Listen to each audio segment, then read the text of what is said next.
Hey guys, so a couple days ago I went and saw Annabelle Creation at the drive-in, where it was a fucking packed drive-in of all places. Like, I couldn't even believe it. Like, all the movies I've seen this summer, all the movies I've seen at the drive-in, that was the most packed I've seen the drive-in in a while. For Annabelle Creation of all things. What the hell? Like, on the other screen was playing Kidnap and The Dark Tower, so it wasn't like you had like these two double features of huge movies of the summer playing. No, it was just like these two random movies that are like in the dead of summer playing, and it's like that was really weird for the drive-in to be that busy. It was also a really nice day out too, so that probably had something to do with it. But this was a movie that I had no desire to see. Until it was starting to get really good reviews, as this movie has been getting good reviews. I reviewed the first Annabelle and was not a big fan of the first Annabelle. Hell, going into this movie, I barely remembered the first Annabelle. That's how great it was. I had to look up what actually happened in the movie, because I fucking forgot. It's like that movie came out 3 years ago. I couldn't even tell you anything that happened in that film. I remember something about a demon, and that's about it. And it was kind of a ripoff of Rosemary's Baby almost, in some ways. But I had no desire to see this, other than when this movie started getting good reviews. As I said, that's when I started to take more notice. And it was is this a weird? I was wondering while seeing the reviews for this, is that if this was the start of a weird trend going on in Hollywood, where Hollywood will make a shitty horror movie and then we will get a really good prequel to that shitty horror movie. And they'll get really talented people behind this shitty horror or the prequel to this shitty horror movie. It's when this movie had the director of the movie Lights Out, which was a pretty solid horror film last year, behind it. And so I was like, all right, that kind of got me intrigued, but at the same time, still a prequel to Annabelle. And with movies like Ouija, Origin of Evil, it proved that you can make a great prequel to a shitty horror film. Well, I liked Ouija Origin of Evil a lot better than this. I know a lot of people are kind of giving this a positive review, and I might be the only one who thought that I wasn't that impressed by this movie at all. I keep hearing everybody saying, oh, it's better than the first Annabelle. It's way better than the first Annabelle. And I'm like, yeah, I guess, but not that much. But also at the same time, I'm I barely remember the first Annabelle, so I guess this is one of those movies that's I probably won't remember within a month's time, really, anything about it. It's not that great, as there's some good things about it, but it's just it's eh. The acting is solid in it. The kids they got in this film were pretty solid. Two main girls, the girl who gets possessed, of course, and her friend, who's played by the girl who was the main girl in Ouija Origin of Evil, which was kind of funny. When I heard that she was in this, I was like, oh, is she going to be the one that gets possessed? No. They're like, no, that's not the one. And I was like, oh, darn. I was like, that'd be funny if she is, because that'd be her making a career out of being in possession movies. And she's a good actress, really good actress. Her little friendship with this girl who's disabled and has an injury or something like that is kind of interesting. It's really cute and adorable, and like I said, I love their little friendship, and it was probably one of the best part of the whole movie.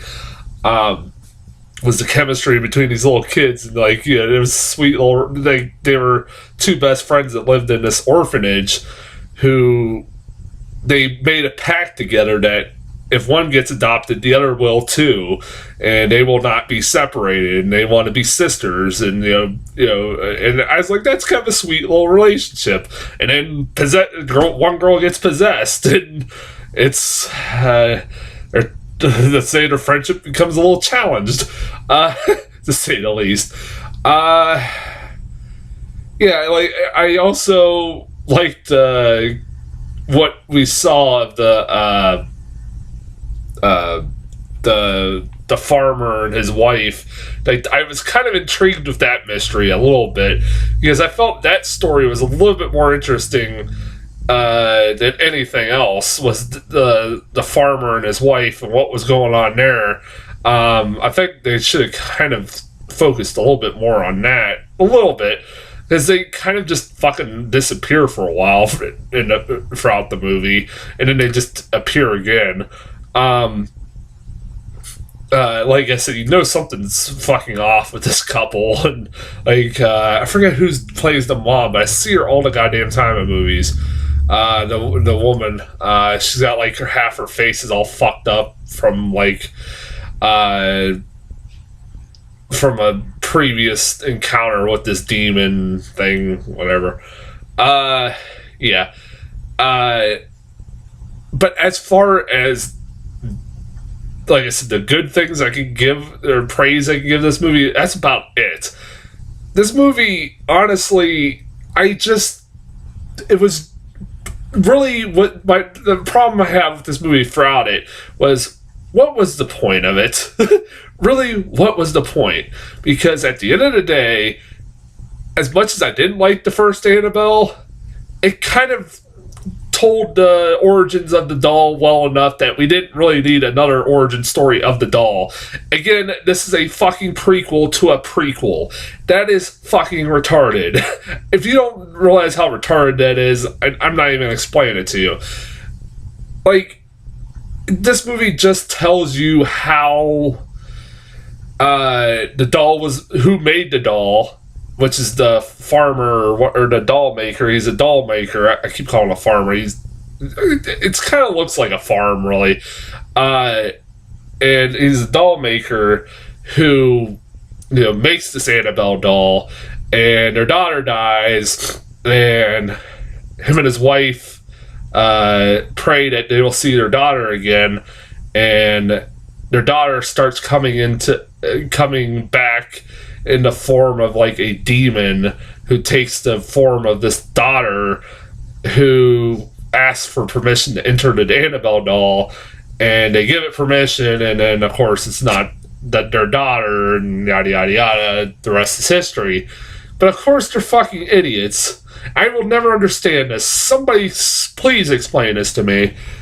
Why the hell did they not just get rid of the doll? Why?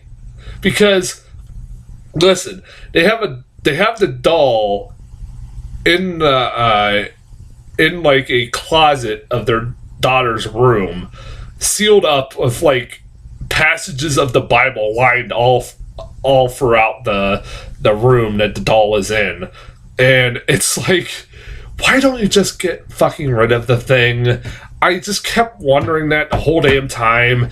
Like, they explain, if I remember correctly, that the evil spirit hasn't shown up in a long time, and it's just like, then just get rid of the fucking doll. And then just because they're fucking morons, they open their house up to become an orphanage because they want to repent or something like that, and they still have this fucking doll in the house while they open up this orphanage. If you're going to open up this orphanage, please make sure to fucking tell them that there's an evil doll in their fucking house. That might be something you might want to fucking tell them before they decide to open up, become a house. I know they explained briefly, very vaguely, that there's nowhere else to go, but still, come on. Like, just get rid of the fuck. I know they say in the movies you can't get rid of spirit, just still get rid of it. Like, I don't care. There's no reason that doll, they still have that fucking doll. Just, like, get rid of all the dolls you have, or, like, so that the spirit won't use this as a conduit. Like, I don't know.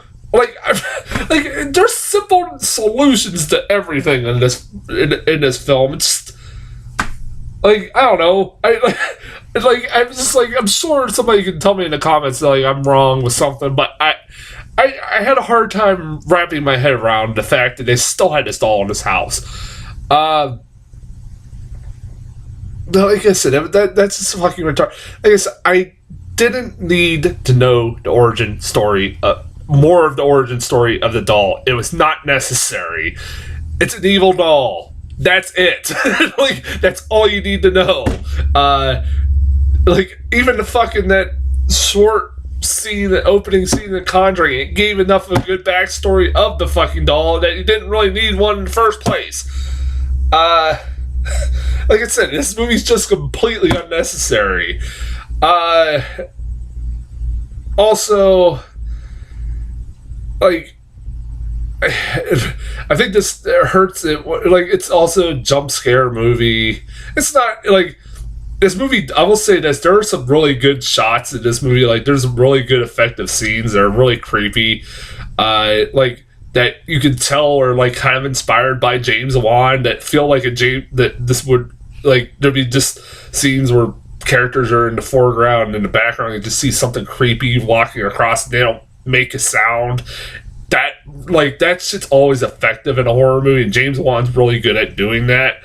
And and it's like that shit, like, it's still like, it's like, man, this has the, you can tell James Wan still has some influence on these films, but goddamn, like, it's like, it's still a jump scare movie. It's still, this movie didn't have, like, the doll levitating, thank God. Like, it's still, the doll is creepy. I mean, the doll is creepy, of course. If I give this movie props, I will say I did like the ending somewhat. The ending to it was kind of fun, because I was wondering how this was actually going to connect to the first Annabelle. And, like, I was kind of curious, like, as the movie was going along, like, okay, how is this gonna tie into the first Annabelle? Even though I know, the doll is what's gonna connect it, but somehow it's gotta connect the characters of this one to the first Annabelle. And they find a clever way to do it. It isn't until the very end that you find out how. And I was like, all right, that was kind of clever. I was like, I shook my head. I was like, all right, that was kind of clever. Even though this is not the movie's fault. I will say this right now. This is not the movie's fault. I couldn't tell what was going on for part of the ending of the movie, because because it's just pitch black and driving, and I'm like, wait, what? Like, so much happens in a short span of time. I'm like, wait, what just happened? What? It's like, wait, hold on, back up. I was like. And then, like, but then they realized what happened. Like, oh, okay. And then, like I said, that ending happened. I was like, all right, that was kind of clever. I'll give props for that. All right, I'll give it props. I won't say how. And also, I did chuckle at the little Easter egg at the end of the movie where a certain character is given a Raggedy Ann doll. Anybody who knows the story of the real Annabelle doll knows that it's a Raggedy Ann doll. It's not the doll that you see on the film. It's an actual Raggedy Ann doll. I always wondered why they didn't use a Raggedy Ann doll just for authenticity, but I have a feeling that the people that made Raggedy Ann dolls said, fuck that shit, you're not going to use that for our film. I'm sure. I'm sure that's why. But yeah. Also, there's one other complaint that drove me up the fucking wall, and I have to say this has to do with Marvel a little bit, me ranting. Well, I love the Marvel films. I really do. Like, I love all the Marvel Cinematic Universe films. I've loved the Avengers, all that stuff. But the biggest downside to the Marvel Cinematic Universe is now every fucking studio has to have their own universe. This movie is a part of what you're calling the Conjuring universe. Why? Why does this exist? Why? And I wouldn't bitch about this if this movie didn't try to connect. I'm not joking. The creepy nun from The Conjuring 2 to the story of Annabelle. They reference the main nun in this movie is showing a picture of all the nuns she was with at in Romania, and there's this mysterious nun that they don't know where that nun came from, and it's the creepy nun from Not Conjuring 2, and I'm like, why? It's like, why does that have to be connected at all? And I'm like, and then there's an end credit scene with the creepy nun popping up, and I'm like, what was the point of that? It's like, it's just, no, we don't need a fucking, just stop. Stop, Hollywood. This series did not need to be connected with each other. There's no reason behind it. And plus, the nun, if you don't know anything about the true story of The Conjuring and The Conjuring series, the nun is a made-up character that they made up in the first place for The Conjuring 2, and it was really good, and we're getting our own origin story for that. Fuck that. And like I said, it's why do we need this fucking universe? And they're trying to connect it to or something else. I forget what they did. It was kind of a nod to the nun. I swear to God, there was another part of it, and I'm like, just stop. It's not. It doesn't bash you over the head with it. I'll give you that. But I heard the movie The Mummy and stuff like that did that with their dark universe, Universal's dark universe, but. I heard that was worse, but I'm sure it was. But just no. I wish I could say I recommend this movie, but no, I don't. I'm sure there are people that do like it. I didn't. I love the Conjuring movies. I love the first two Conjuring movies, and I will continue to see that shit. But both movies are creepy as hell, a lot better than both Annabelle movies. But I like the Ouija origin of evil a lot fucking better. That girl who is in both movies is a pretty good actress. I would like to see her in more stuff. But yeah, that's and I'm done with possession movies. I think we need a new it's the new zombie films where it's the zombie craze that went on forever. As far as trailers, I did get a few trailers in front of this. There's apparently re-releasing the Close Encounters of the Third Kind in September, which is interesting. It's the 40-year anniversary. Wow. I never, and this is something I'll fully admit, I have never seen that movie the whole way through. I've seen that iconic scene where they're trying to communicate with the aliens. I've seen that a million times before, but I've never seen the whole movie. If it comes to theaters, maybe I'll do a review of it.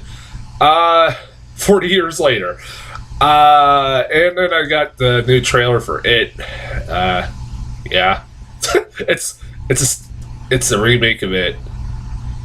I'm not that impressed as everybody else is, but It was never my favorite Stephen King film either, but I it's gonna be hard for anybody to replace Tim Curry as Pennywise, because Tim Curry owned that fucking movie.